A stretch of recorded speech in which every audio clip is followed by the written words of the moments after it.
Welcome to the Living the Dream podcast with Curveball. If you believe, you can achieve.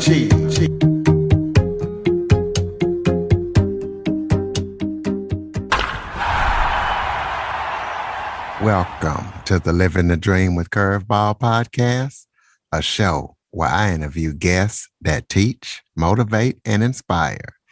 Today, I am joined by special guest Jay Gladney. Jay is the founder of G5financial.com.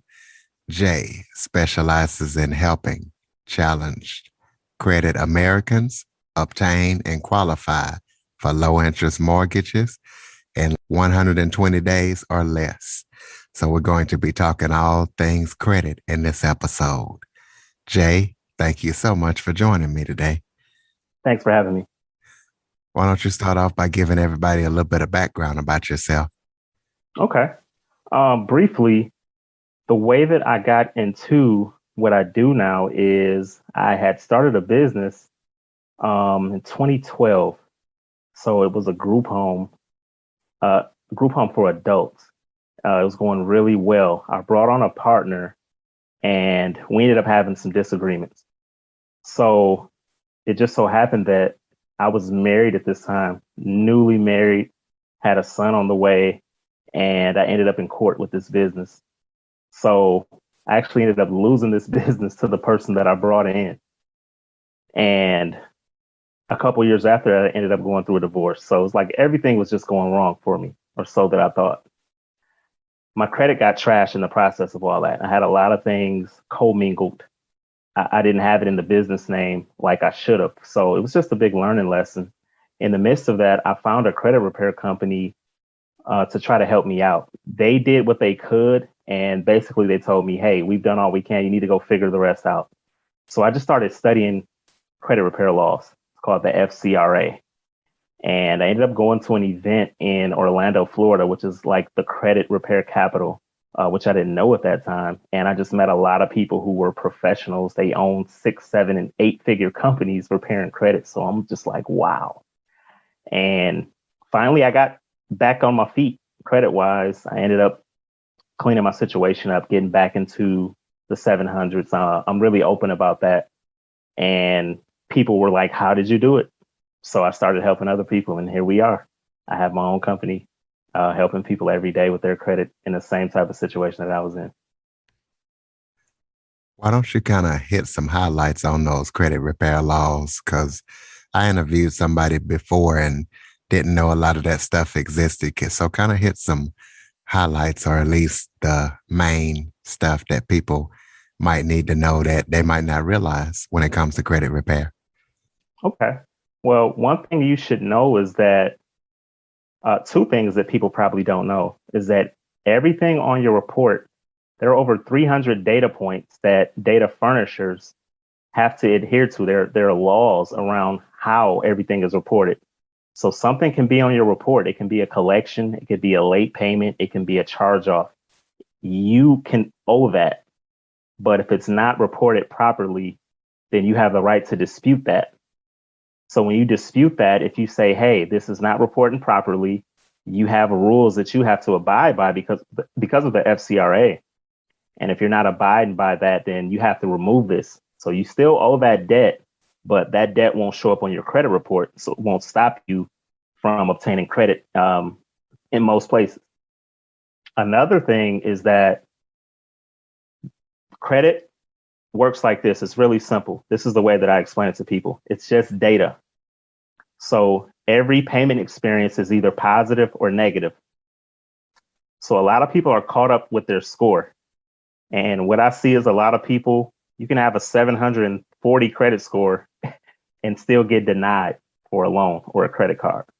The reason that is because a score doesn't matter as much as we've been trained to think that it does. What matters is the amount of positive payment experiences on your report. So I can manipulate it. I can manipulate my score by becoming an authorized user on my mom's credit card or something like that. So my mom is close to 60. So she has credit cards that, I don't know, probably 15, 20 years old, I'm sure. So one of those cards, if I was added as an authorized user, I'd shoot up to a 740. So if I was to take that off, then I could drop back into the 600s. So banks aren't stupid. They know about that. So they're looking for primary positive payment experiences. That's what they're looking for. If you have more overwhelming positive payment experiences, then your credit is looked at favorably. You're a low risk of not paying. So that's all it is. It's just getting positive payment experiences on your report and removing negative payment experiences. So talk about some tips that can help people get their scores up so they can save interest. Because, I know you said that the score is not really what we think it is, but if you do have a higher score, you can save interest. Am I correct? Absolutely. Absolutely. So the score will come. So like I said, if you do the right things, then the score will come. So this is how a FICO score, which is the score that most people are talking about, because you have the FICO score and then you have a Vantage score. A lot of people get that confused. A lot of credit monitoring companies and even Credit Karma, they use Vantage score. So that's totally different from FICO. Vantage score has 6 data points and they weigh more on payment history. FICO, the overwhelming factor is payment history. So that's 35% of your score. The second most crucial data point is your utilization. So if you have a card with a $10,000 balance, you probably want to keep that balance below 10%.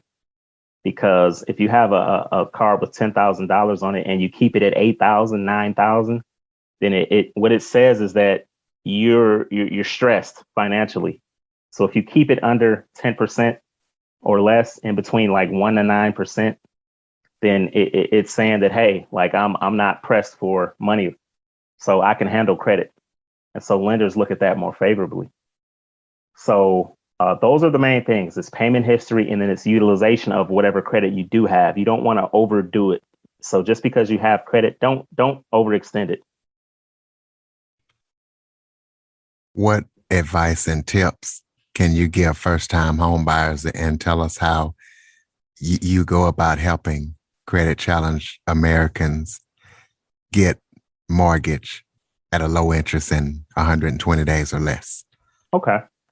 So for a first-time home buyer, what you want to do is you want to go and pull your credit report. A lot of people don't even know what's on their credit report. So you can go to annualcreditreport.com and get a copy of your credit report. So just go on there and make sure that everything on there belongs to you, because you'd be surprised. So make sure everything belongs to you. Make sure everything is accurate. So that's the first step. If you do find any discrepancies on there, what you want to do is reach out to whichever bureau that you see that discrepancy on. So the main bureaus are Experian, Equifax, and TransUnion.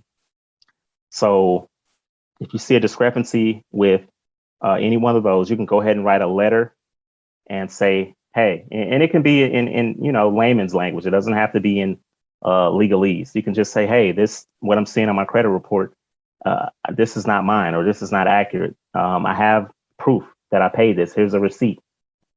And you just want to make sure your credit report is looking as favorable as possible. And then, like I said before you go and contact the lender for pre-approval, just get your balances down under 10%. So any revolving credit cards you have, just bring them down below 10% before you even go apply. So that's one of the main things. Another thing that they look at is debt to income ratio. So you want to get your debts as low as possible. That looks favorable, and you want to have cash reserves. So if you do those things, if you have, your debt to income, you have some cash reserves, and then you have low utilization, they'll look at you more favorably, and you'll have the better chances of qualifying for more types of loans, because there are a lot of loan products out there. Well, speaking of discrepancies, I know I had an issue. I guess that was a guy in the same city named my name, and they said I owed a medical bill that I know I didn't owe, and I called them, Equifax it was, and tried to talk to them, and they were like, well, you're going to pay it. You owe it. you just don't want to pay your bills. This is your name. And I said, okay, what's the birth date and social security? And they told me, and I said, that's different. They're like, well, you're going to have to figure it out. It's not our problem. You're going to have to prove it. What I eventually had to do is actually send them my insurance to tell them there's no way I could have a medical bill like that because me, my kids, we have insurance. And not only that, I have my private insurance and my kids are also on care here in the state of Kansas. And once I sent it to them, they finally dropped it, but they were determined to stick me with that. Yeah. So it's not in the credit bureau's best interest to make sure everything's accurate. So everybody's out for themselves. That they're not looking to make sure that your file is correct. So it's up to us. So, like I said, I encourage everybody to just pull your credit report and know what's on there. Because things like that happen, what happened to you, and I'm sorry that happened to you, but that's more common than it should be. Where you talk about how you could help credit challenged Americans get a low interest mortgage. Tell us about how you do that, because it's one thing to have good credit and get a low interest, but it's another thing to be credit challenged and get a low interest in 120 days or less. Okay. Well, my process is I've been doing this for about 4 years, going on 5 years. So I pretty much know what to look for. I know what lenders are looking for. So if someone comes to me and they have a certain type of credit situation that's not too bad, I'll go ahead and challenge any negatives they have. And then I instruct them on which credit products to go ahead and get and start making positive payments. So there are a few credit products that I recommend to establish positive payment history. So I'll recommend some of those to the client, whichever one they need. And then, like I said, I challenge whatever negatives they have. So for most people coming in, if their situation is not too bad, I can do that within 4 months. If somebody's situation is it's dire, then I won't make that claim to them. I'll let them know, hey, your situation is very unique, and it's going to take longer than 120 days. But most people, I can get them in and out in 120 days or less. Most within 100 days, actually. So it's about challenging the negatives and then recommending any products that they can establish some positive payments with. Well, you and I both know that they don't really teach money correctly in school or with kids growing up. So can you give parents like myself advice and tips on what we should be teaching our kids about money that's not being taught? Yes. So kids are preyed on by banks. And what banks desire to do is to turn you and I and our kids into an asset. So as soon as they get to college or even before they leave high school, sometimes they're contacted by banks with credit cards. And what they're banking on, no pun intended, is that the kids would get these credit cards and they would maintain a balance on them and they would pay interest for life on credit cards. So that's the whole game. They know exactly which portion of people will default. They know how many people will carry a balance and pay. They know who will, about how many people will keep a balance low. So it's in their best interest to reach out to all of the kids who have no credit and to give them a card. So what we want to teach our kids to do is to not be afraid of credit. So we don't want to teach them that credit cards are a bad thing, because that's on one extreme. Credit cards aren't a bad thing. It's just a tool. So we want to teach them that this credit is a tool to help you. And so if you don't have the money to pay this credit card off at the end of the month, then you shouldn't be buying something that you can't afford. And it's that simple. So a credit card is not free money. It's just a tool. And that's like the scope that we have to give our children. I know that we live in a hyper consumer society, but that's the best that we can tell our kids is, hey, buy what you can afford to pay in 1 month. If not, you don't want to carry a balance for food. You don't want to be paying interest for, food that you ate. That's just not wise because what we want to do is invest in our own assets. We don't want to be an asset for banks. So we want to save our money to invest. So let's talk about, there's like 1% of the people in the world that's rich, but most of us are just trying to make it. Give us some advice about how to close that wealth gap. Okay. So one of the main things is that I just touched on is credit. So wherever you're paying high interest rates, we want to stop doing that as quickly as possible. So if we have high interest credit cards, high interest auto loans, high interest mortgage, what we want to do is better our credit situation as quickly as we can and then refinance and get that interest rate down. And then what we want to do is take that money and begin to learn and self-educate on investing because, like I said, we can't depend on schools to educate us about that. So you got good index funds, but there are also a lot of other investment opportunities, and I don't recommend any because I've been crucified over one cryptocurrency back in May, so I don't recommend anything anymore. But that's the main thing is that we should stop paying out so much in interest, and we should take that money and be able to funnel it into investments of our own. And that's the way that we can get out of being, as most people will end up in retirement, they'll be dependent on the government. And it's an alarming percentage.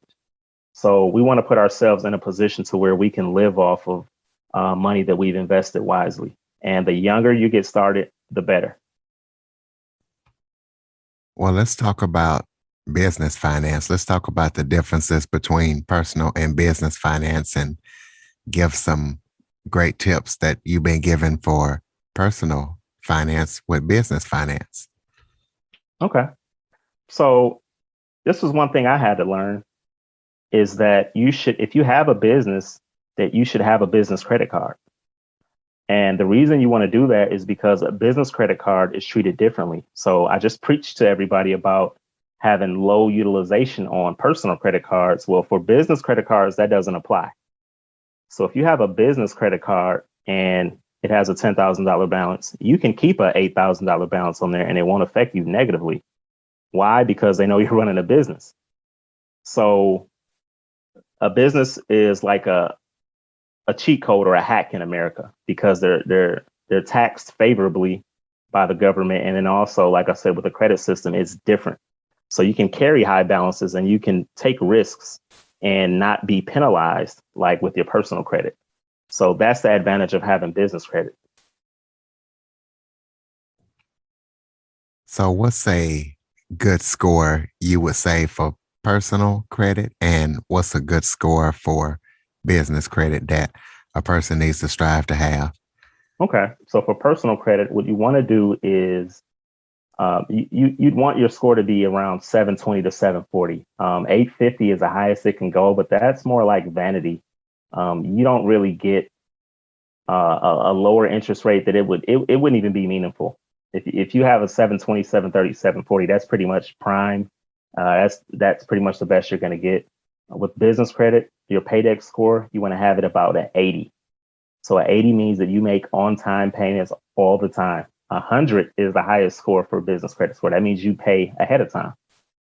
So that's what you should shoot for. Just say a 740 personal credit and an 80 with business credit. Talk about where you see the U.S. economy headed, especially after the pandemic or going through all the stuff that we've been going through for the past 19 months. Okay. Well, I'm a Texas resident, so Texas is like its own country. So I'll exclude Texas from this because Texas, I believe, has like the ninth largest economy. And it's just one state in one country. And it's like the ninth largest economy in the world, I believe. I don't know. Where I see the economy going in, let's say, the next 2 to 3 years is with all the money that's been printed and the dollar being devalued, I have recommended certain investments to people to hedge against that. So historically, when a currency is deflated, it it's like a ripple effect. So it leads to hyperinflation. And like I don't want to, I really don't want to recommend any investments, but I want everybody to just educate yourself on investments and look at the history of nations. And any nation that's taken its currency off of the gold standard, inflation always comes. So we've printed a lot of money, more than ever in this country, in the past year and a half, 19 months, like you said. So what's going to come and what has to come is inflation.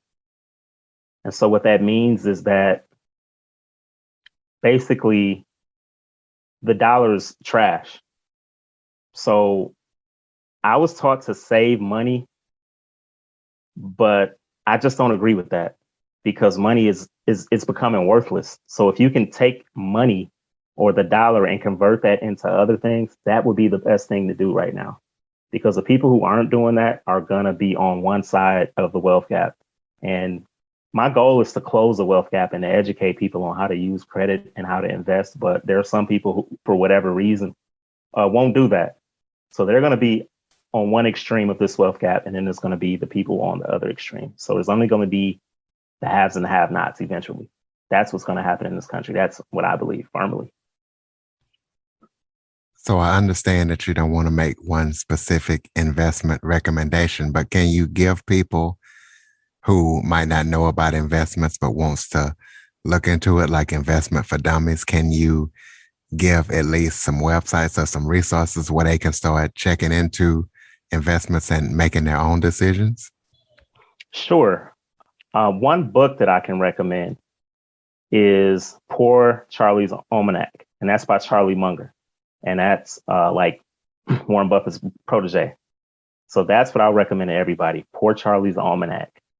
As far as investing, I would say it's not a particular website, maybe Kiplinger's, but I would just watch the market. Just take a couple minutes every day and just watch the market and watch the trends. Watch it. There's actually a correlation between the pandemic and Bitcoin. There's been a correlation with the pandemic and Bitcoin and how it's been going up and down. So that's a good thing to look at. Gold and silver. It's really interesting how they've been moving. So study that. And I just always recommend that people study history because the same thing is it's cyclical. The markets are cyclical. So the same thing is just happening over and over. If you were around in 2008, you saw what happened with real estate. There was a drop. People thought the market would never return, and then it came back.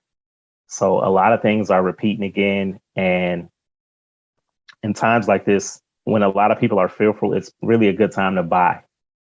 So that's what I recommend to everybody is just to educate yourself enough. Like I said, Poor Charlie's Almanac is a great book to start with because they're like,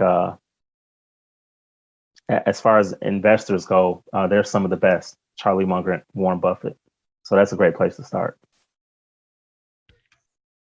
So tell us about g5financial.com. Tell us what a person can expect when they use your service, and is your service local or just is it nationwide as well? Okay. Well, what a person can expect with my service is I've been intentional about bringing on bilingual staff members. So I'm the only staff member who's not bilingual. So one of the statistics is that 70% of new homes are going to be bought by the Latino demographic in America. So I'm positioning my company to be able to cater to Spanish speaking and English speaking people. So that's one thing that I put into place.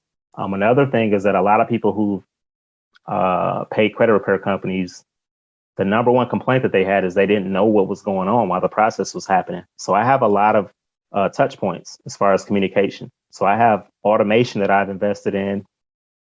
And then also once a month, anybody who's a member or a client can set up a 15-minute call for an update. So I have a software that they can log into and see what's going on real time. But if they just want to hear a voice one time a month, they can do that. So that's the main thing that a person is getting with my service. And then, like I said, I have a guarantee. So I like to manage expectations. I don't say, hey, I can just do a miracle for everybody. Everybody's situation is unique. So if I bring you on as a client, I'm saying, hey, I can get your situation done in 120 days or less. And if I can't, then I'll give you your money back. So there's a certain level of confidence that a person can have when they become a client of mine. Do you or your company have any other upcoming project that you're working on that people need to know about? Yeah, well, the main thing that I'm doing right now is forming partnerships. So I'm always looking for realtors and lenders who have credit challenge leads. So I reach out to about 100 people every day by email or phone. And I'm working with some of the top realtors in America right now. Another thing that I'm doing is uh, one major factor with the wealth gap in this country is the incarceration rate. So I believe there are over 1.5 million people who are incarcerated in America. So I reach out to reentry programs and I'm looking to help people who are being reinserted into society that have credit issues. So I donate my services when I can to people who are coming back into the community because I know how important credit is for a person who is out here and has been established and life happens to us. So for somebody coming out of prison and may have credit issues and employment issues and housing issues, that can be overwhelming. So that's one thing I'm intentional about is just partnering with reentry programs and just helping people to stop the recidivism rate, give people a fair shot at making it. Go ahead and throw out your website, your social media contact links, so how people can connect with you, and is your service nationwide so anybody can contact you? Okay. Yeah. So my service is nationwide. The only states I don't handle is Georgia and Idaho. So there's certain laws in each state, and those two states prohibit me from coming in. Georgia, you can only do credit repair if you're a not for profit or if you, I believe you have to be a realtor and or a broker, and I'm not either. So my site is g5financial.com. It's the letter G, the number 5, financial.com. And you can find me on Instagram. I'm Credit Cowboy. So I'm stationed in Texas, the great state of Texas, but I do help clients all over Florida, New York, Wisconsin, Illinois, Phoenix. I work with lenders, California, Vegas. So I work with people all over, anywhere the credit system, even Puerto Rico. So like I said, the only states I don't deal with is Georgia and Idaho. But yeah, you can find me Credit Cowboy on Instagram and g5financial.com is the website. Well, give us your thoughts on bankruptcy. Okay. My personal opinion on bankruptcy. So I share my personal story with you, and I've been I've had my back against the wall financially, and I didn't think about bankruptcy. So bankruptcy is I just want people to look at it as a last resort because credit can be repaired. So I'm thinking that people file for bankruptcy because they have debts that are they just got out of hand and life happens. So one thing I've seen though is people filing for bankruptcy that shouldn't, and they have debts that aren't even really big enough. And I know everything is perspective, but a bankruptcy is not the end of the world if you have filed bankruptcy. So after 2 years, the effect of a bankruptcy on your credit, it goes down significantly. And then after 7 years, I believe chapter 13 falls off. And 10 years, I believe chapter 7 falls off. So what a person can do after filing bankruptcy is just to go ahead and get a secured card like Capital One has a great secured card. Discover it. Credit Builder card. There are a few secured cards I would go ahead and get right away if I filed a bankruptcy and just begin to rebuild. So you want to keep your balances, like I said, below 10% and just start from there. And eventually, after enough positive payment experiences, you'll be able to get unsecured credit again. So bankruptcy is not the end of the world. But like I said, I just want people to keep everything in perspective. And it's not always the end of the world. You know, when you have a debt that seems larger than life, or you have a situation, I would really just talk to some people before filing bankruptcy because, you know, it sticks around for so long. So that's my take on it.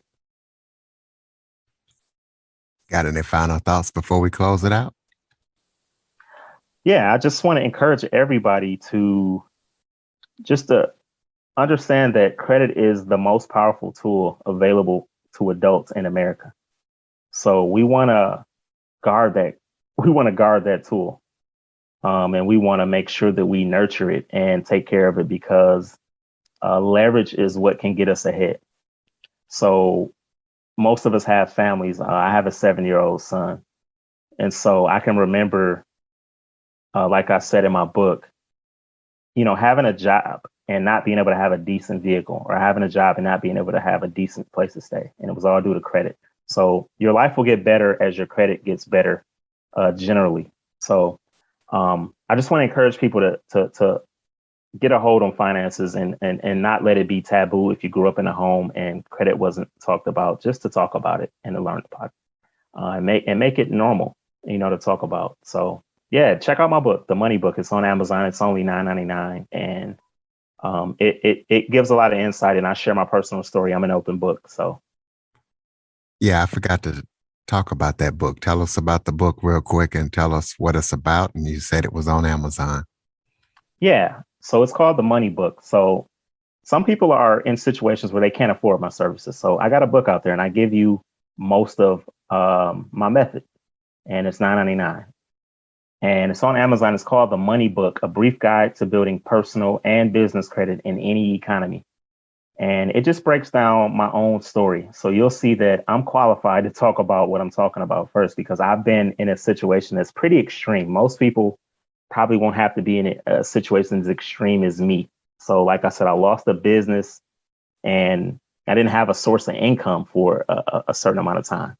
And then I went through a divorce 2 years after that. So that type of situation everybody can't handle that. And I was able to find my way out. So in that book, I go through that and I just showed how I got my credit back into the 700s and how my life changed with that. So like I said, it's called The Money Book, A Brief Guide to Building Personal and Business Credit. And it's on Amazon. So Ladies and gentlemen, the credit cowboy himself, Jay Gladney, G5financial.com. Jay, thank you so much for joining me today. Thanks for having me. Listeners, please follow, rate, review, share this episode to everyone you know after listening. Android listeners, go to the Google Play Store and download the Living the Dream with Curveball podcast app. Yeehaw. For more information on the Living the Dream podcast, visit www.djcurveball.com. Until next time, stay focused on living the dream.